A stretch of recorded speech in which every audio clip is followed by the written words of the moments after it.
Student life से शुरू किया।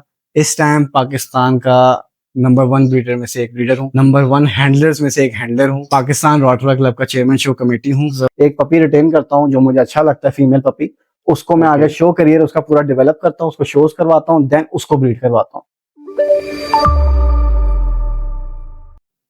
अस्सलाम वालेकुम, मैं हूं उमैर शाहिद और आप देख रहे हैं कस्बा एनिमल मार्केट प्लेस। आज हमारे साथ मौजूद हैं ऑल पाकिस्तान डॉग ब्रीडिंग की एक बहुत नामवर शख्सियत जो किसी भी तारीफ की मोहताज नहीं है, और ये एक popular dog breeder, show fancier और एक प्रोफेशनल डॉग हैंडलर भी माने जाते हैं। ये काफ़ी मकबूल हैं अपनी फील्ड में। जिन शख्सियत की मैं बात कर रहा हूँ, इनका नाम है अरसलान मुमताज़, और आज हम इनसे गुफ्तगू करने वाले हैं इनके शो जर्नी के बारे में और इनके ब्रीडिंग प्रोग्राम के बारे में। और नाज़रीन, आज की वीडियो बहुत ज़्यादा दिलचस्प होने वाली है और इन्फॉर्मेटिव होने वाली है, इसलिए इस वीडियो को एंड तक लाजमी देखिएगा। जी अरसलान, सबसे पहले तो कस्बा एनिमल मार्केट प्लेस की तरफ से मैं आपको खुशामदीद कहता हूँ, और आपको शुक्रगुजार हूँ कि आपने अपना कीमती वक्त हमारे लिए निकाला, हमारे व्यूअर्स के लिए निकाला, और आप अपना इंट्रोडक्शन अब हमारे व्यूअर्स को करवा दें और अपने थोड़ा एक्सपीरियंस के बारे में बता दें और अपनी लाइफ जर्नी के बारे में कुछ शेयर कर दें। जी मैं आपका बहुत शुक्रिया, और आपने भी वक्त निकाला और इसमें इंटरव्यू प्लान किया और बहुत अच्छे से सारी चीज़ें मैनेज की। जी मेरा इंट्रोडक्शन ये है कि मैं एक रॉटवॉयलर स्पेशलिस्ट हूँ, अरसलान मुमताज़, और वॉर्म हंटर्स जैन के नाम से मेरा कैनल है जिसमें मैं ब्रीडिंग करवा रहा हूँ। और मैं 2011 से रॉटवॉयलर्स रख रहा हूँ और शौक कर रहा हूँ, और एक्टिवली रॉटवॉयलर की ब्रीडिंग और शोज़ करवा रहा हूँ 2020 से, जिसमें मेरा डिफरेंट तरीके का एक्सपीरियंस है डॉग शोज़ में, जिसमें मेरे डॉग्स मल्टीपल V1 रेटेड लगे हैं और बहुत अच्छे टाइटल्स में हमेशा लगे हैं नेशनल लेवल पे। मैं पाकिस्तान रॉटवॉयलर क्लब में as a chairman show committee work कर रहा हूँ। जितने भी माशाल्लाह। पाकिस्तान में हमारे डॉग शोज़ होते हैं, स्पेशली रॉटवॉयलर के, जी। पाकिस्तान रॉटवॉयलर क्लब के, स्पेशली लाहौर के अंदर, क्योंकि लाहौर एक मेन हब है, तो उसमें जितने भी डॉग शोज़ होते हैं वो मैं ऑर्गेनाइज़ करवाता हूँ, उसमें मेरी मैनेजमेंट होती है। तो एक ये मेरा इंटरव्यू है। चलिए अरसलान, अब हम अपने व्यूअर्स को बगैर इंतज़ार करवाए डॉग्स के बारे में, आपके शौक के बारे में गुफ्तगू का आगाज़ करते हैं। जी। आप सबसे पहले ये बताएँ कि डॉग्स का शौक आपको कब से है और ये कैसे शौक पैदा हुआ?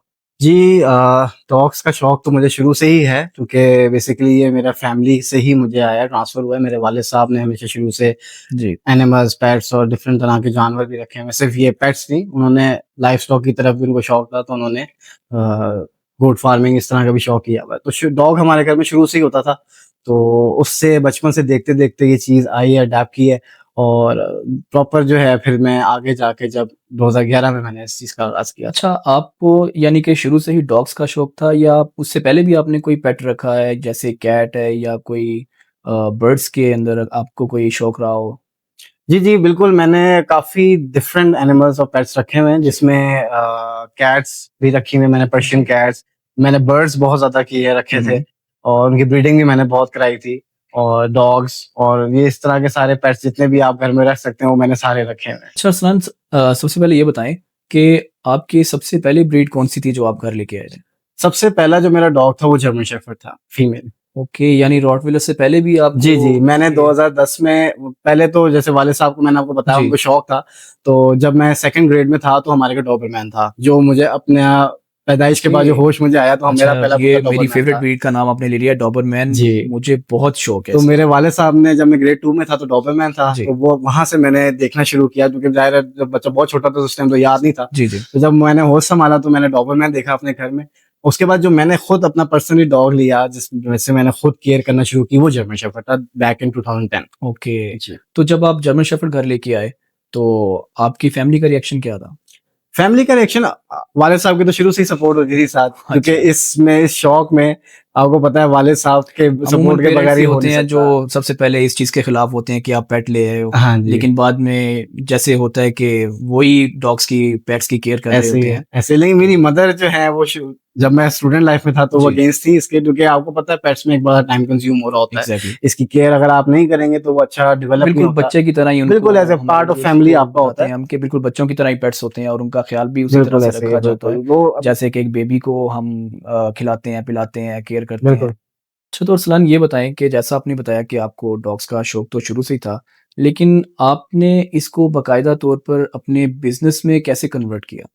देखिए मैं सबसे पहले तो ये ऐसा शौक ही था, कभी सोचा नहीं था जब छोटे थे, स्टूडेंट लाइफ में थे कि इसको इतना आगे जाके इतना डीपली इसको अंडरस्टैंड करके और इतना आगे चले जाएंगे इस फील्ड के अंदर। तो उस टाइम तो ऐसा सोचा नहीं था, स्टूडेंट लाइफ में पॉकेट मनी से इसको शौक को स्टार्ट किया था। लेकिन आहिस्ता आहिस्ता जैसे मैंने आपको बताया 2010 में मैंने अपना पहला डॉग रखा था। तो फिर Aahista Aahista back in 2016 and 17 तो मेरे पास एक फीमेल थी जिससे मैंने ब्रीड करवाने का सोचा, और प्लान ये किया। रॉटवाइलर ही जी, रॉटवाइलर ब्रीडिंग, इसको मैंने ब्रीड जब करवाया तो मुझे बड़ा अच्छा रिस्पॉन्स आया।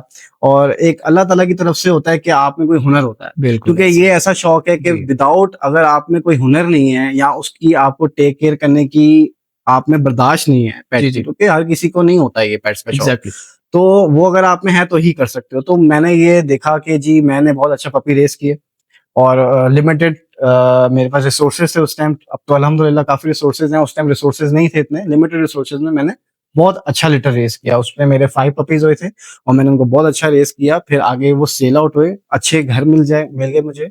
मैंने जब देखा एड लगाया पोस्ट की सारी जगह पे, तो मुझे अच्छी फैमिलीज मिली जिन्होंने पपीज को बड़ा अच्छा रखा और मुझे अच्छा फीडबैक मिला। और फिर आहिस्ता-आहिस्ता फिर लोगों ने मुझे रेफर करना शुरू किया। इससे जब मैंने देखा सारा कुछ तो मुझे हुआ कि यार ये मेरे अंदर पोटेंशियल है इसका और मैं इसको आगे लेके चलता हूँ for the betterment of breed. Money was not my first priority. मेरी फर्स्ट प्रायोरिटी अभी भी यही है कि ब्रीड को बेहतर करना है। जी, ये तो आपने बड़ी अच्छी बात की है कि मनी सिर्फ प्रायोरिटी नहीं होती। आपने अपनी ब्रीड को भी आगे लेके चलना है, अपने कैनल को लेके चलना है और आपने अपना एक नाम पैदा करना है। जी। अच्छा तो अरसलान अब हम उस ब्रीड के बारे में बात करते हैं जिसमें आपकी एक्सपर्टीज़ ज़्यादा है और जिसमें आप स्पेशलिस्ट भी माने जाते हैं। तो सबसे पहले तो ये बताएँ कि आपने अपना पहला रॉटवाइलर कब रखा और रॉटवाइलर क्यों पसंद आया? क्योंकि और भी इतनी सारी ब्रीड्स हैं लेकिन आपको क्योंकि रॉटवाइलर का एक्सपर्ट ही माना जाता है। तो इसमें ज़रा आप हमारे व्यूअर्स को आप बताएँगे? देखिए उमैर, सबसे पहले तो मैं आपको ये बताता हूँ, आपके पहले क्वेश्चन का जवाब देता हूँ कि रॉटवाइलर कब रखा। रॉटवाइलर मैंने 2011 में पहला रखा था ठीक है। और वो जब मैंने रखा ऐज़ मैंने पपी ही लिया था एक, तो और ये मेल था या फीमेल थी? फीमेल थी। Okay, female female. मैंने शुरू से ही फीमेल्स रखी अच्छा हैं, आपने वो मैं शुरू से आगे आपको फीमेल जी, डिटेल्स जी। बताऊँगा सारी इंशाल्लाह। तो इसमें मैंने सबसे पहला रॉटवाइलर 2011 में रखा, फीमेल पपी मैंने लिया था। और इस ब्रीड स्पेसिफिक आपने पूछा कि क्यों रखी, उसकी वजह ये है कि इस ब्रीड का जो कैरेक्टर है, इसका जो टेम्परामेंट है, वही इसको इस ब्रीड को सारी ब्रीड से मुख्तलिफ जी। करता है। इसका कैरेक्टर एंड इसका टेम्परामेंट। अच्छा तो रॉटवेलर का टेम्परामेंट अमूमन लोग कहते हैं कि इसका टेम्परामेंट का बड़ा मसला रहता है, वो शॉर्ट टेम्परामेंट उसका होता है, लूज़ कर जाता है जल्दी। इसके बारे में ज़रा व्यूअर्स को गाइड करेंगे? नहीं, ये टोटली गलत मिथ बनी हुई है कि जी रॉटवाइलर वन मैन डॉग है, ऐसा बिल्कुल नहीं है। जी, कोई भी basically rottweiler is a working breed. ये कोई भी वर्किंग ब्रीड होती है, उसको जब तक आप प्रॉपर सोशलाइज और उसको एक्सरसाइज और उसे वर्किंग नहीं लेते, वर्किंग से मुराद आपका है कि जो ये गार्ड और गार्ड डॉग गार्डिंग, होता है या field police work, okay field work cattle, और basically rottweiler is a drover dog. ये ओके, बना था जर्मनी में कैटल फार्मिंग, कैटल्स जी, के लिए, और बुचर्स इसको यूज करते थे। मैं थोड़ी सी ओके, हिस्ट्री भी बता दूं आपको। ये बुचर डॉग कहलाता था। जो कसाई थे वो इसके कॉलर में अपनी देह भर की अर्निंग रख के ट्रेवल करते थे। ठीक और है, ये हर्डिंग के लिए यूज होता था आपकी कैटल की। तो ये इससे वर्किंग डॉग।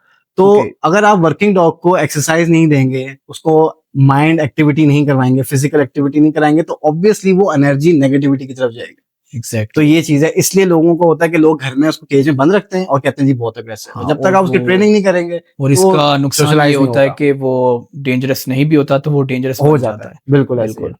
तो ये जो लोग कहते हैं इसका मतलब है कि रॉटवेलर डेंजरस हैं और फैमिली के साथ उस तरह से घुल-मिल नहीं सकते। तो इसके बारे में बताएँ कि क्या ये मिथ है सिर्फ़? ये सिर्फ एक मिथ है। अगर आप एक वेल ब्रेड जी, ब्लड लाइन का रॉटवाइलर लेते हैं, उसको अच्छे से सोशलाइज करते हैं, उसकी ट्रेनिंग करते हैं, तो it's a very beautiful and lovely breed for your family. Even आप उसको अपने फार्म हाउस में रखें, अपने डेरे कल्चर में रखें, हर जगह रखें, टफ एंड रफ ब्रीड है ये। बिल्कुल जी, जैसा कि अरसलान ने बात की कि ब्रीड कोई भी डेंजरस नहीं होती, ये डिपेंड करता है कि उसकी ट्रेनिंग पे, उसके ओनर पे कि उसको किस एनवायरनमेंट में रखा हुआ है। अगर तो उसको आपने केज में बंद कर दिया, उसको सोशलाइज़ नहीं किया, तो ऑब्वियसली वो फिर सबको काटेगा ही और वो डेंजरस भी हो जाता है। तो अरसलान अब हमें ये बताएँ कि ये सवाल हर पेट ओनर के ज़हन में होता है जब वो पेट लेने जाता है कि उसको मेल लेना चाहिए या फीमेल लेना चाहिए? जी, उमैर, बेसिकली दोनों ही बड़े इम्पोर्टेंट हैं अपनी-अपनी जगह, मेल भी और फीमेल भी।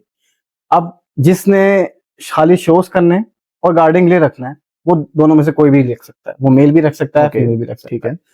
लेकिन जिसने अगर ब्रीडिंग करनी है, ठीक है, और अपनी लाइनेज आगे यानी चलानी है, बिजनेस की तरफ जो जा रहा है या ब्लड और लाइन की तरफ जा रहा हाँ है। बिजनेस की तरफ भी, लेकिन ये कि अगर बिजनेस नहीं भी, अगर बिजनेस करना है तो ऑब्वियसली फीमेल, मगर बिजनेस नहीं भी करना और वो चाहता है कि शोइंग लाइन में ब्रीडिंग करके अपने ब्रीडिंग के पपीज, जो जैसे मैं करता हूँ, तो उसके लिए फीमेल ठीक है, वो फीमेल रखे, उसकी ब्रीडिंग करवाए अच्छे मेल से। अगेन मेल भी इंपॉर्टेंट है, मेल आपके पास नहीं है तो आप मेल यूज कर लेते हैं, स्टड यूज कर लेते हैं, जी। इंपोर्टेड मेल्स होते हैं, डिफरेंट ऑप्शंस होती हैं, तो वो आप फीमेल रखें, उसकी ब्रीडिंग करवाएं और उसके आगे लाइनेज से अपना शो करियर बनाएं, जिस तरह के मैं कर रहा हूँ। मैं अपनी ब्रीडिंग में एक पपी रिटेन करता हूँ जो मुझे अच्छा लगता है, फीमेल पपी, उसको मैं आगे ओके शो करियर उसका पूरा डेवलप करता हूँ, उसको शोज करवाता हूँ, देन उसको ब्रीड करवाता हूँ। तो ओके, इस तरह वेरी की गुड। लाइनेज चलती है जिसमें हर किसी की अपनी, अब मेल की भी होता है कि जिसने मेल रखा हुआ है, फॉर एग्जाम्पल मैं एक मेल भी इंपोर्ट करता हूँ या मैं लोकल ब्रीड में से अपना एक मेल अच्छा रखता हूँ, तो उसमें ये होता है कि मेल से भी आप एक तरीके का बिजनेस पॉइंट ऑफ व्यू से बात करो तो उसमें भी डिफरेंट फीमेल ओनर्स, जैसे मैं खुद मेल से जाके मीटिंग यूज करवाता हूँ, स्टड करवाता एग्जैक्टली, हूँ, तो यानी उसके वो भी स्टड चार्जेस के लिए होते हैं। यूज हो जाता है लेकिन कहीं डिपेंड पे। करता है कि आपका अपना गोल क्या है, एग्जैक्टली। ये चीज है। अच्छा, और एक सवाल है कि पाकिस्तान का मौसम आपको पता है कि गर्मी यहाँ पे गर्मी इंतहा की बहुत पड़ती है, ज्यादा इंसानों आजकल, का बुरा हाल हो जाता है, आजकल तो स्पेशली बहुत गर्मी है। पेट्स को तो रखना बहुत मुश्किल होता है। तो ऐसा रॉटवाइलर क्या इस गर्मी के मौसम में इजीली एडजस्ट हो जाता है? अच्छा, मैं सबसे मजे की बात इस ब्रीड की जो मुझे पसंद है, जो मैंने आपको एक बात बताई थी पहले, आपने कहा था कि आपको रॉट वालर ही क्यों, जी जी। करेक्टर टेम्परामेंट मैंने आपको बताया था। इसकी एक और बड़ी अच्छी चीज है कि ये बहुत रफ एंड टफ डॉग है, मतलब इसको गर्मी सर्दी का इतना मसला नहीं जितना दूसरी भी, जैसे जर्मन शेफर्ड, लैब्राडोर, इस तरह, क्योंकि एक तो ये वर्किंग डॉग है, ऊपर से इसका जो अपना एक डॉग का टेम्परामेंट है ना, जो करेक्टर है, वो इट्सेल्फ बहुत स्ट्रांग और बहुत जो है ना, आप कह लो कि टफ है, यानी कि ये स्ट्रॉन्ग ब्रीड स्ट्रॉन्ग है। ब्रीड हाँ, है। और इसमें देखें, सर्दियों में तो किसी ब्रीड को मसला नहीं होता, ये तो बिल्कुल पसंद करते हैं बिल्कुल सर्दी, ऐसे ही। जितनी मर्जी सर्दी हो, तो कि ये जर्मनी के डॉग्स हैं, इनको तो सर्दी पसंद। अच्छा, गर्मियों में रॉट वालर हर डॉग को आपने कूलर तो लाजमी लगाना है, ठीक है, ओके। एक एसी की जरूरत नहीं है, कूलर आपने लाजमी लगाना है।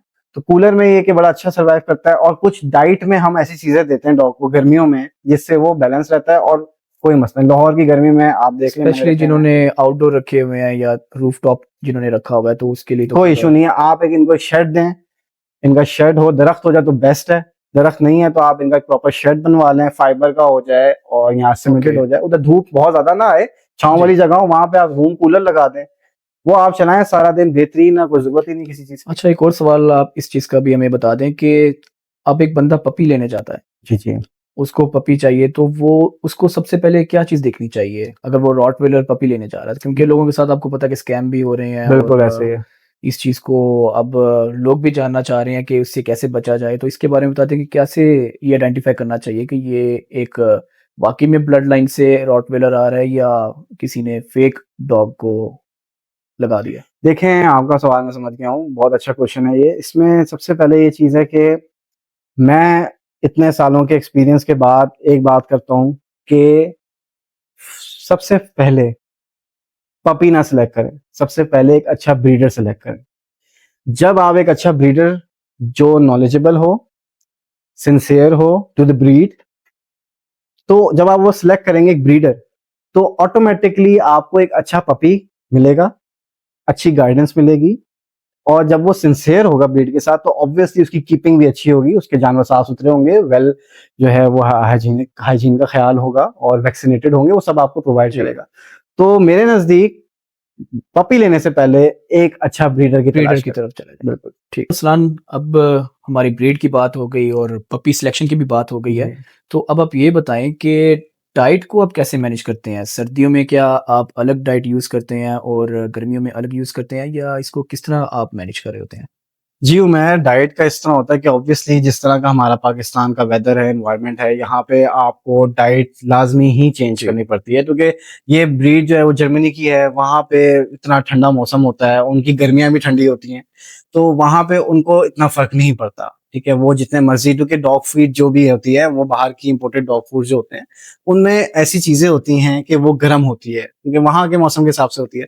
तो ऑब्वियसली डाइट सेम नहीं होती है, जिसमें हम इस तरह करते हैं कि जैसे सर्दियों में हमारा डॉग शो सीजन होता है, शो सीजन में हम अपने डॉग को अच्छी सी अच्छी डाइट देते हैं, क्योंकि उस टाइम वो एक्सरसाइज भी कर रहा जी, होता है, बिल्कुल। शोज की ट्रेनिंग कर रहा होता है, एक्सरसाइज कर रहा होता है, तो उसको हाई न्यूट्रिशन डाइट चाहिए होती है, जिसमें हम इम्पोर्टेड डॉग फूड यूज करते हैं, कीमा यूज करते हैं और मल्टीविटामिन डिफरेंट तरह के यूज करते हैं। लेकिन गर्मियों में बिल्कुल ऑपोजिट होता है। गर्मियों में हम उसको कोई बहुत हाई एनर्जी डॉग फूड नहीं देते। हाँ, अगर डॉग फूड देना है, किसी कोई ब्रीडिंग फीमेल है या कोई स्टड डॉग है जिसको जरूरत है अच्छी डाइट की, तो उसको हम हमारे लोकल अच्छे ब्रांड्स हैं उन वो यूज करते हैं और चिकन का कीमा यूज करते हैं। और सबसे मेन इंपॉर्टेंट चीज होती है गर्मियों में फॉर डॉग्स, दही। दूध तो ओके। आपने बिल्कुल नहीं देना डॉग्स को, पपीज को, क्योंकि डॉग लैक्टोज को डाइजेस्ट नहीं कर सकता। दही आप एक कुत्ते को, अडल्ट डॉग को एक दिन में 1 किलो भी डाल सकते हैं। दही की लस्सी दें, आपका डॉग ठंडा रहेगा, उसकी डाइजेशन अच्छी रहेगी। जब डाइजेशन अच्छी रहेगी, पेट सेट रहेगा, तो किसी किस्म की बीमारी नहीं होगी। ये आपने एक बहुत अच्छी एक मिसकंसेप्शन बनी हुई थी जो आपने क्लियर की है कि लोग अमूमन घरों में कुत्ता तो ले आते हैं, डॉग ले आते हैं, लेकिन उसको दूध पे लगा देते हैं, नहीं, रोटी पे लगा देते हैं। दूध सब तो डॉग के लिए बहुत नुकसानदेह चीज है, जी, बिल्कुल। स्पेशली इन ब्रीड्स के लिए जो ये इम्पोर्टेड ब्रीड्स हैं। हाँ, आपके जो लोकल पाकिस्तान के कुत्ते हैं, जैसे बुली कुत्ता है, गुलटेर है, ये इस चीज तो से एक वे लगे हुए डिफरेंट, हैं, हाँ जी, ये तो बिल्कुल क्योंकि डिफरेंट ये कैटेगरी बचपन का से है। इनकी लाइनेज ये चीजें चलती आ रही है। क्योंकि अब आप देखेंगे लोग कहेंगे जी हम तो दूध रोटी डालते हैं, कुछ नहीं होता। कुछ नहीं होता। क्योंकि यार उसकी ब्लड लाइन पीछे से जो है वो ये सब खाती हुई आ रही है, उसकी जेनेटिक्स में चीजें हैं। अब जो हमारे पास डॉग्स हैं, अगर वो लोकल ब्रेड भी है, तो उसका जी, जो ग्रैंडफादर है वो इम्पोर्टेड है, इम्पोर्टेड है। तो वो थोड़ा डिफरेंट होता है। इसलिए आप अच्छी डाइट दें, नमक मिर्च कोई खाना में ना डालें, दही का इस्तेमाल करें, रोटी बिल्कुल ना दें। रोटी आपके डॉग के लिए बहुत बुरी है। रोटी से अगर आपके डॉग को फौरी कुछ मसला नहीं हो रहा, तो लॉन्ग टर्म जाके एस्थमा की प्रॉब्लम हो सकती है, उसको स्किन एलर्जीज हो सकती हैं। आप चावल दें, चिकन के साथ चावल दें, कीमे के साथ चावल दें, डॉग फूड दें, दही के ज्यादा से ज्यादा दें गर्मी में। Very good. अच्छा, तो अरसलान, हमारे व्यूवर्स ये जानना चाह रहे होंगे कि रॉटवेलर्स के अंदर ब्लड लाइन ज़्यादा मैटर करती है या उनकी ट्रेनिंग? अच्छा उमैर, ये एक बड़ा ट्रिकी और बड़ा मजेदार क्वेश्चन है, जिसका बड़ा एक अच्छा सा जवाब बनता है। तो मेरी कोशिश है कि मैं इसको जरा अच्छा सा समझा सकूं। देखें जी, ब्लड लाइन और ट्रेनिंग दोनों बहुत इंपॉर्टेंट है। लेकिन आपने एक पपी लिया या एक डॉग लिया, वो अच्छी ब्लड लाइन से नहीं है, फॉर एग्जाम्पल उसके जेनेटिक्स आपको पता ही नहीं है, कि आपने non pedigree non registered puppy ले लिया, जी, उस पे आप प्रोफेशनल ट्रेनर भी लगवा दें, उसकी आप 6 महीने ट्रेनिंग भी करवा लें, लेकिन वो ओके, रिजल्ट नहीं मिलेगा। क्योंकि उसकी जेनेटिक में जो जेनेटिक गैप होता है ना, वो आप कवर नहीं कर सकते किसी चीज से। ओके, यही एक अच्छी ब्लड लाइन का कुत्ता हो, जरूरी नहीं है वो इम्पोर्टेड कुत्ता हो, इम्पोर्टेड ब्लड लाइन से आ रहा हो, यहाँ पैदा हुआ हो, कोई मसला नहीं है, लेकिन अच्छी ब्लड लाइन का कुत्ता हो, उस पे वही आप ट्रेनिंग करेंगे, आपको 50% मेहनत करनी पड़ेगी और वो 100% रिजल्ट देगा। तो इसलिए ब्लड लाइन ज्यादा मैटर करती है ट्रेनिंग से। हाँ, ब्लड लाइन अच्छी होगी, आप ट्रेनिंग देंगे तो वो एक बात है ना, सोने पे सुहागा हो सोने पे जाएगा। सुहागा हो तो जाएगा। ये चीज है। अरसलान, हमने काफ़ी डिटेल में ब्रीड को डिस्कस कर लिया और रॉटवेलर्स को स्पेशली डिस्कस कर लिया। तो अब हम आपकी लाइफ के, आपके एक्सपीरियंस के एक और चैप्टर का आगाज़ करने जा रहे हैं। तो चैंपियनशिप के बारे में बात करते हैं, डॉग शोज़ के बारे में बात करते हैं, जिसमें आपको काफ़ी लोग जानते हैं, पहचान मिली आपको। तो ये बताएँ कि आपके चैंपियनशिप का सफ़र कैसे शुरू हुआ और कैसे शुरुआत हुई? जी उमैर, इसमें मैं आपको एक चीज ये बताता हूँ कि देखें, हर डॉग जो होता है, हर ओनर के लिए अपना कुत्ता घर में चैंपियन होता है। जी, बिल्कुल ऐसे ही ठीक है। है, हर डॉग ओनर कहता है कि जी साडा कुत्ता चैंपियन है, हमारा कुत्ता जो हमारे घर के अंदर है, ही इज द वो एक चैंपियन मिसाल डॉग। बनी हुई है ना, साडा कुत्ता कुत्ता ते तुम्हारा हाँ कुत्ता बिल्कुल कोनी। ऐसे ही है कि बिल्कुल। हमारा डॉग जो है, माय डॉग इज चैंपियन। लेकिन ऐसा नहीं होता, और चैंपियन वही बनते हैं जो डिजर्व करते हैं, और स्पेशली चैंपियन उस वो डॉग बनता है जिसका ओनर डेडिकेशन के साथ काम करे और मेहनत करे। अच्छा, अब जो मेरा है उसमें मैंने आपको बताया 2011 में रॉटवॉइलर का स्टार्ट किए थे, रखना शौक किए। जी, लेकिन जो मैं प्रॉपर ब्रीडिंग और डॉग शोज में आया वो 2020 में आया था। 2020 में मैं प्रॉपर आया डॉग शोज में, जिसमें 2020 में मैंने 2 फीमेल्स खरीदी। ठीक है, जो कि एक मेरी पिलर फीमेल है ब्रीडिंग में, बेंटली नाम है उसका, बेंटली एलन रॉड्स। और एक मेरी जिसने मुझे शोज में बूस्ट दिया था, जो पाकिस्तान जूनियर सीग्रेन, जो चैंपियन टाइटल होता है, 2021 बनी थी वो, लेडी प्राइड डॉग उसका नाम था। तो जब मैंने लेडी ली थी, तो lady was the weakest female among the litre. She was okay, the smallest female, सबसे ओके, छोटी फीमेल थी लिटर में। उसकी बहनें बहुत बड़ी थी, इवन दो जो उसमें लेडी का जो ब्रीडर थे, उन्होंने, बड़े मेरे अच्छे दोस्त हैं, रिस्पेक्टेड ब्रीडर, उन्होंने जो खुद फीमेल रखी उसमें से, उन्होंने खुद भी रखी, जिसे हम कहते हैं डॉग, इसमें वर्ल्ड में हम कहते हैं पिक ऑफ लिटिल पपी, जो एक नॉर्मल लोग अल्फा पपी भी कहते हैं। उन्होंने खुद वो फीमेल रखी, लेकिन lady was the smallest and the most active puppy among all. तो मैंने उसमें मेरे पास 3-4 फीमेल्स की ऑप्शन थी, उसमें से मैंने लेडी को सिलेक्ट किया। तो लेडी में जब मैंने सिलेक्शन की, हालांकि उस टाइम मेरा इतना एक्सपीरियंस भी नहीं था, हाँ रॉटवाइलर्स का एक्सपीरियंस था 2011 से, लेकिन शोइंग का एक्सपीरियंस नहीं था।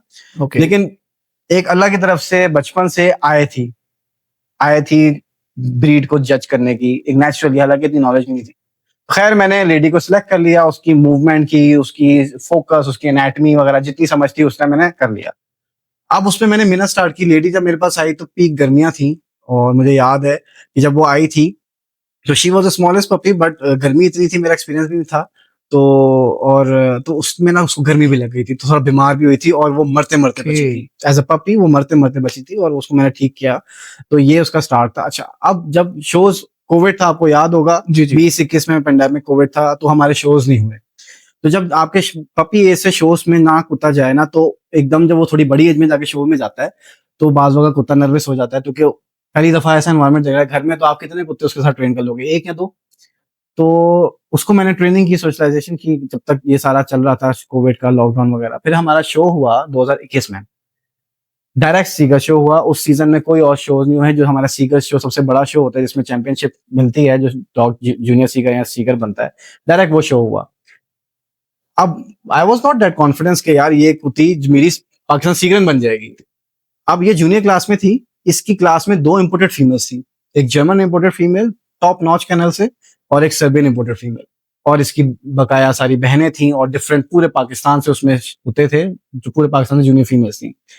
अब जब मैं क्लास में गया तो तकरीबन 17 से 18 कुत्तियों की वो क्लास थी, और आई वॉज वेरी नर्वस के यार इतनी बड़ी क्लास, और जो इम्पोर्टेड कुत्तियां थी वो बहुत बड़ी थी साइज में। जाहिर है गोरों की ब्रीडिंग से, वो ट्रेनिंग से, उनकी कीपिंग से आई हुई थी, तो फ्रेशली इम्पोर्ट थी। तो मैंने अपना कॉन्फिडेंस बहुत ना लूज कर दिया था। लेकिन देखें, जब अल्लाह ने आपकी तकदीर में लिखा होता है तो वो तो होना ही है। और मार्च का मंथ था, आपको पता है मार्च में लाहौर में अच्छी खासी गर्मी स्टार्ट हो जाती है। बिल्कुल।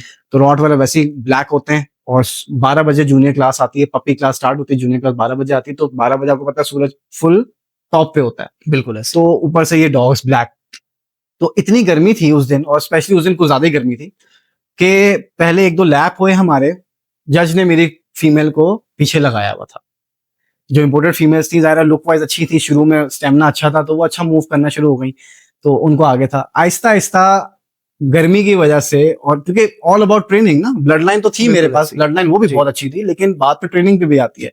मेरी डॉग का स्टेमिना था, ट्रेनिंग थी, तो आहिस्ता आहिस्ता एक एक करके जो है ना लैप्स में, एक एक लैप लगते गए, मेरी कुत्ती आगे आती गई। अच्छा जी, कोई 3-4 जज भी ख्याल करते हैं इतनी गर्मी में बहुत ज्यादा लैप नहीं करवाते, तो उन्होंने भी बहुत ज्यादा नहीं करवाया, लेकिन 2-3 लैप के बाद 2 से 3 फीमेल्स जमीन पे लेट गई थी। उनका स्टेमिना ब्रेक हो गया था, वो मुंह से ऐसे हाँफना शुरू हो गए। लेकिन lady, she was like that, कि वो कही थी कि मुझे 5 लैप और लगवाओ, मैंने भागना है। मेरी ट्रेनिंग की वजह से और मेरी डेडिकेशन की वजह से, मेरा शो सीजन का पहला साल था वो। 1 साल पहले था जो मैंने स्टार्ट किया था। ये मेरा कह लो दूसरा शो सीजन का स्टार्ट था। पहला सीजन मैंने बेंटली से खेला था, उस टाइम लेडी नहीं थी मेरे पास, तो ये मेरा दूसरा था। और दूसरे में मुझे एक अचीवमेंट मिली कि उसने 17 से 18 फीमेल की क्लास में पूरे पाकिस्तान से वो विन की, जिसमें 2 इम्पोर्टेड फीमेल्स थी, उसने विन किया। और फिर वो जूनियर 2 की फीमेल से भी कम्पीट करके उसको भी हरा के, तो वो पाकिस्तान तो बहुत बड़ी अचीवमेंट है कि आपने एक पूरी दुनिया में, ना सिर्फ पाकिस्तान में, पूरी दुनिया के आपने डॉग्स को कम्पीट किया। उसमें जर्मनी और सर्बिया, ये 2 टॉप मुल्क हैं जो ब्रीडिंग करवा रहे हैं। वो जिस कंट्री की ये ब्रीड है रॉटवेलर, आपने उसी कंट्री को बीट किया, तो ये बहुत बड़ी एहसास की बात है। हमारे पाकिस्तानी जो कैनल जो रखते हैं लोग और जो पेट्स ऑनर्स हैं, उनके लिए भी बहुत ये बड़ा एहसास। ऐसे ही हूँ मैं, बस इसमें मैं मतलब कोई बहुत ज्यादा अपनी तारीफ नहीं करता, क्योंकि I was new in the breed, in the game.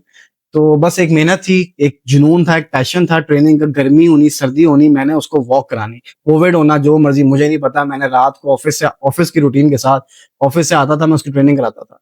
तो ये जुनून था। और बाकी फिर कुछ स्पेशल अल्लाह के करम था उस दिन मेरे ऊपर, कि मेरा डॉग नहीं थक रहा था। अब मुझे नहीं पता क्या था, लक भी होती है ऑब्वियसली, आपका हर चीज तो नहीं होती कि आपने इतनी मेहनत कर दीजिए आप जीत गए। कुछ लक होती है, कुछ आपके साथ दुआएं भी होती हैं। तो इसका सारा सिस्टम था। ये मेरी एक जर्नी थी जिसमें मुझे दूसरे साल में ही मेरा डॉग इतना बड़ा टाइटल ले गया। सुल्तान, अब आप ये बताएं कि चैंपियन क्वालिटी डॉग को आप पहली नज़र में कैसे पहचान जाते हैं?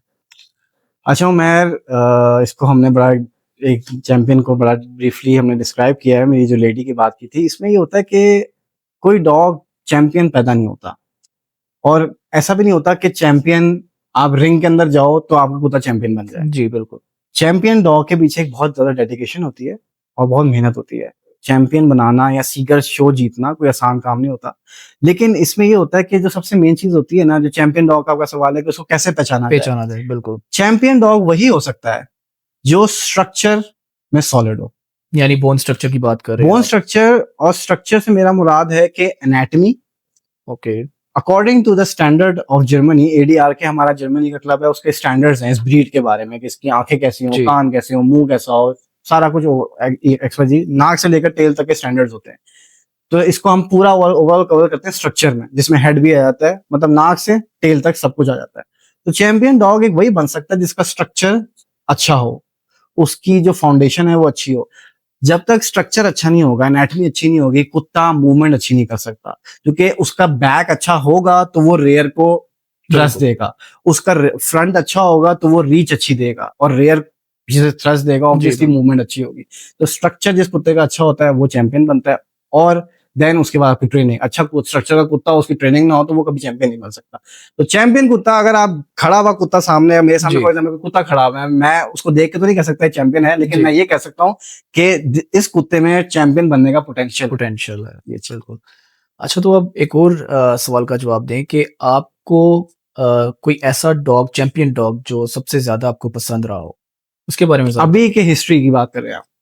अभी भी, और हिस्ट्री भी, चले हम पाकिस्तान पहले में भी पिछले बात करते हैं। और इंटरनेशनली भी, अच्छा अगर आप पाकिस्तान बता में, दें। अच्छा पाकिस्तान में जी फिलहाल अभी अभी की हम हिस्ट्री की बात करते हैं कि जो पिछली सारी हिस्ट्री से जो मुझे पसंद सबसे ज्यादा कुत्ता हो, मेरे लिए सबसे ज्यादा जो जिसने कुत्ते ने कंट्रीब्यूट किया है वो दो तीन कुत्ते हैं। मैं सबसे टॉप पे नाम लेता हूँ जो मुझे पसंद सबसे ज्यादा था, वो है नेपोलियन वॉन टेंजन, ओके। जो कि डॉक्टर फैसल और परवेज भट्ट की ओनरशिप का कुत्ता था। और ये पाकिस्तान में ये पाकिस्तान में जी। जी इंपोर्टेड कुत्ता था, जर्मनी से इंपोर्ट हुआ था। वॉन टेंजन जर्मनी का कैनल है, लेकिन वो कुत्ता बहुत अच्छा था। हाँ, हर बंदे की अपनी टाइप होती है, जैसे मेरे और जो इसमें फील्ड में और दोस्त हैं, हर किसी की अपनी अपनी टाइप होती है। मुझे वो कुत्ता बहुत पसंद था। उसके बाद एक दो मैं और नाम ले लेता हूँ कि जिन्होंने पाकिस्तान में रॉटवाइलर की ब्रीडिंग में बहुत कंट्रीब्यूट किया है। मेल्स की बात कर रहा हूँ, नेपोलियन वॉन टेंजन, उसके बाद ब्रोंको वॉन वाइल्डनवेस्टन। ये कुत्ता बहुत टॉप का था, इसने ब्रीडिंग में बहुत कंट्रीब्यूट किया है, ये इंटरनेशनल चैंपियन था। और एक और कुत्ता था जो मेरी बेंटली की ब्लड लाइन में भी आ रहा है, थाई वॉन्डर ब्लॉक हुटे। ये तीन कुत्ते थे हिस्ट्री के पाकिस्तान के जिन्होंने रॉटवाइलर में बहुत कंट्रीब्यूट किया है। जी, बहुत अपनी पहचान बनाई। बिल्कुल। और अगर आप इंटरनेशनली बात करें और हिस्ट्री की बात करें कि आपको एक हिस्ट्री में सबसे अभी तक का सबसे कुत्ता कौन सा अच्छा लगता है जो इसने कंट्रीब्यूट किया हो, तो जर्मनी का एक कुत्ता था जिस जो आपके रॉटवाइलर के कोई भी कुत्ता उठा लें उसकी पेडिग्री में 7वीं 8वीं 9वीं या चौथी 5वीं जनरेशन में वो कुत्ता होता है। मतलब उसने रॉटवाइलर को बहुत बूस्ट दिया। उसका नाम था मैम्बो वॉन्डर क्रॉसनर रैंच। ये वो रॉटवाइलर था जो कि देखने में बहुत छोटा था, 63 सेंटीमीटर की उसकी हाइट थी, तो लेकिन वेरी वेल प्रोड्यूसर। उसने रॉटवाइलर की शक्ल बदली, जो रॉटवाइलर में कॉस्मेटिक लुक आया ना, जी। पहले आपने देखा होगा रॉटवाइलर थोड़े लंबे मुंह वाले लंबे होते मुंह थे, वाले होते थे, ठीक है, ओल्ड स्कूल रॉटवाइलर, कुछ लोगों की वो भी टाइप होती है, कोई चीज बुरी नहीं होती, हर किसी की अपनी अपनी टाइप होती है। तो मैम्बो ने वो टाइप चेंज की थी, यानी एक जनरेशन जो कि खत्म हुई और नई जनरेशन जो का एक आगाज हुआ। नया टाइप कॉस्मेटिक लुक, कानों की एंगुलेशन, स्पेशली मैम्बो थोड़ा हाई कैरेज लेके आया। तो ऑब्वियसली अच्छी चीज भी उसने एक वो वाइड की, फेस जो है, वहाँ वो यहीं अच्छी से चीक इसकी बोन, शुरुआत। अच्छा कॉस्मेटिक हेड, वो मैम्बो ने बहुत ज्यादा। मैम्बो का आगे बच्चा क्लिफ था, उसने आगे ब्रीडिंग की, यही मतलब लाइनें चली। लेकिन मैम्बो एक बहुत टॉप नॉच कुत्ता था जो जर्मनी का नामी गिरामी कुत्ता है। और अगर आप इस टाइम की बात करें तो दुनिया में इस टाइम जो मुझे कुत्ता एक पसंद है, हर किसी की अपनी फिर टाइप है, मैं कहीं बता रहा हूँ कि इस टाइम जो करंटली मुझे पसंद जर्मनी में कुत्ता है, हेनरी वॉन डर बर्ग्स कीवा। ये कुत्ता ये है, करंट टाइम पे ये है। इस टाइम अभी कुत्ता है, जो 2023 का भी जर्मनी का सीगर लगा है, पूरी वर्ल्ड का सीगर वाओ, जर्मनी का जो होता है, और 2025 में भी वो सीगर लगा है। वो इस अमेजिंग। टाइम मेरा करंटली फेवरेट डॉग है ओवर द वर्ल्ड। फिलहाल अब हम आगे इसको थोड़ा सा एक्सटेंड करते हैं, डॉग शोज की बात कर रहे थे, तो ये बताएं कि आपकी लाइफ का पहला जो डॉग शो का एक्सपीरियंस था वो कैसा रहा? अच्छा उमैर, मेरा जो पहला शो था वो 2020 में हुआ था। मैंने आपको बताया 2020 में मैंने अपना डॉग लिया था। तो मेरी पहली पेडिग्री फीमेल जो थी उसका नाम है बेंटली एलन रॉड्स, जो कि अभी भी मेरे पास है and she is 8 years old. तो वो मैंने 9 मंथ की थी जब खरीदी थी। तो वो थोड़ी मतलब निग्लेक्ट हुई हुई थी, थोड़ी वीक थी, तो उसको मैं 3 महीने में, सिर्फ़ 3 महीने बाद शो था जब मैंने ली थी। उसको मैं 3 महीने में तैयार किया और मेरा फर्स्ट शो था वो, बेंटली का भी फर्स्ट शो था, मेरा भी फर्स्ट शो था। जी। उसमें फॉरेन जज था, सर्बिया के बड़े फेमस जज हैं, इवान रिस्टोविक उनका नाम है। वो जजिंग कर रहे थे। मेरा फर्स्ट शो था, she was in junior 1 class और उसमें अच्छी कॉम्पिटिशन की फीमेल थी जिसमें वो फीमेल फर्स्ट लगी। अपनी क्लास में फर्स्ट लगी और फिर बेस्ट जूनियर कंपटीशन होता है, इसमें जूनियर 1 विनर और जूनियर 2 विनर का आपस में कम्पीट होता है, इसमें best junior female of the show निकलती है। अपनी क्लास में 1 लगी और जज को वो बहुत पसंद आई क्योंकि she is very tall female, she is one of the biggest female in Pakistan, Bentley she is okay. 63 centimetre toll, जो कि मैक्सिमम फीमेल हाइट है। 56 से लेकर 63 सेंटीमीटर इनकी स्टैंडर्ड हाइट है। She is 63 centimetre toll. तो जज को, वो सर्बियन जज था, उसको उसकी टाइप भी थी, उसको बहुत पसंद आई। उसका जो स्ट्रक्चर है वो बहुत अच्छा है और स्ट्रॉन्ग स्ट्रक्चर है, तो वो उसकी जज की भी ये टाइप थी, उसने बड़ा पसंद किया और उसने स्पेशली वहां पे जो हमारे मैनेजमेंट के बंदे थे उनसे उन्होंने उसको V1 प्लेस किया। ओके। हालांकि जो जूनियर क्लास होती है उसमें SG रेटिंग होती है, वी होती है, वी स्टैंड फॉर एक्सेलेंट और SG stand for very good. Junior में SG रेटिंग होती है, लेकिन उसने वी रेटिंग दी और हमारे क्लब के सीनियर मैनेजमेंट ने उनसे पूछा कि जी आपने जूनियर में वी दे दिया है। तो उन्होंने कहा इफ द जज लाइक द डॉग, कि जज को कुत्ता बहुत अच्छा लगे तो वो वी दे सकता भी है। दे सकता है। तो उसने V1 रेटिंग दी और फिर वो बेस्ट जूनियर के लिए गई, जूनियर 2 की फीमेल के साथ। उसने अपने से उम्र में बड़ी कुत्ती को भी हराया और वो best junior female of the show लगी। ये मेरा पहला शो था। अमेजिंग। तो आप पाकिस्तान की डॉग शोज को कैसे देखते हैं?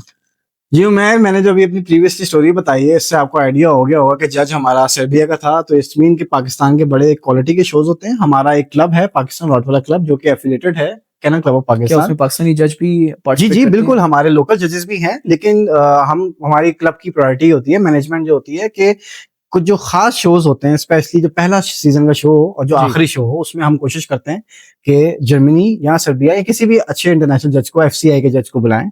तो ये हमारा क्लब है पाकिस्तान रॉटवाला क्लब, जिसके अंदर ये सारे शोज ऑर्गेनाइज होते हैं, जिसका मैं चेयरमैन शो कमेटी हूँ, मैंने बताया आपको इंट्रोडक्शन में।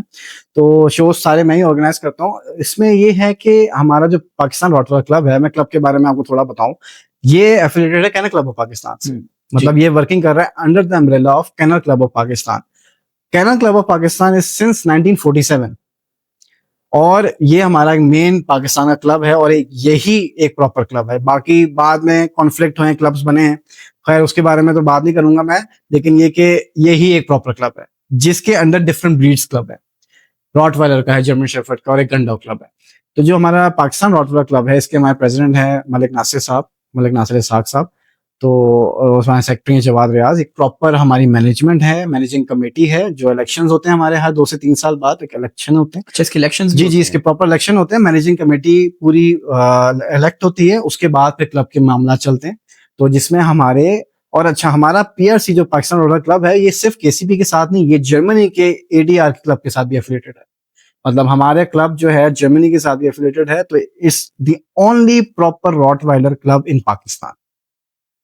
अच्छा, तो अरसलान अब हम आते हैं मार्केट की तरफ। जी पाकिस्तान की जो पेट्स की मार्केट है, जी जी स्पेशली डॉग्स की मार्केट है, तो इसमें क्या ड्रॉबैक्स हैं, क्या फ्लॉज हैं और इसकी क्या खूबी है, किस तरह से ये मार्केट काम कर रही होती है, इसके बारे में ज़रा हमारे व्यूअर्स को आप बताएंगे? अच्छा उमर, अनफॉर्चुनेटली एक हमें इशू है। मतलब एक ब्रीडर है जो बहुत ज्यादा फेमस नहीं है, फॉर एग्जांपल एक नया ब्रीडर है, तो उसको प्रॉब्लम होती है पपी सेल करने में, क्योंकि हमारे पास कोई ऐसा प्रॉपर प्लेटफॉर्म तो है नहीं। हमने अपने सोशल मीडिया नेटवर्क के थ्रू ही प्रमोशंस करनी है। अब जो एक एक्सपीरियंस ब्रीडर है जिसका एक नाम बना हुआ है शोज में भी, ब्रीडिंग में भी, उसको तो ऑब्वियसली मसला नहीं होता, उसके तो पपीज माइक्रोचिप होने से पहले बुक हो पहले जाते हैं, बुक हो जाते ठीक हैं। है। लेकिन एक जो न्यू ब्रीडर है जो ब्रीडिंग में आया है, उसको ऑब्वियसली प्रॉब्लम है। और स्पेशली कुछ वेबसाइट ऐसी हैं जहां बहुत ज्यादा स्कैम हो रहा है, तो स्कैम्स लोग डर होते हैं जाते हैं, और लोग उन लोग पे ट्रस्ट नहीं ट्रस्ट नहीं करते। करते, बिल्कुल। ट्रस्ट नहीं करते, जैसे फॉर एग्जांपल मैं लाहौर में हूँ, मेरे इस टाइम पपीज कराची भी जाते हैं, पेशावर भी जाते हैं, तो कराची बाय एयर जाते हैं, तो वो एक ट्रस्ट डेवलप हुआ है through social media obviously and shows, तो लोग ट्रस्ट करते हैं। लेकिन अब एक नया बंदा है जिसने किसी वेबसाइट पे ऐड लगाया या वो फेसबुक पे ऐड लगाया किसी भी जगह, उसको कोई ट्रस्ट नहीं करेगा, जिसकी वजह से उसको प्रॉब्लम होगी Problem. स्कैम्स की वजह से। तो एक प्रॉपर एक हमें इस चीज के हम लैक करते हैं और इस फील्ड में बहुत ज्यादा हमारे डीलर्स भी नहीं है।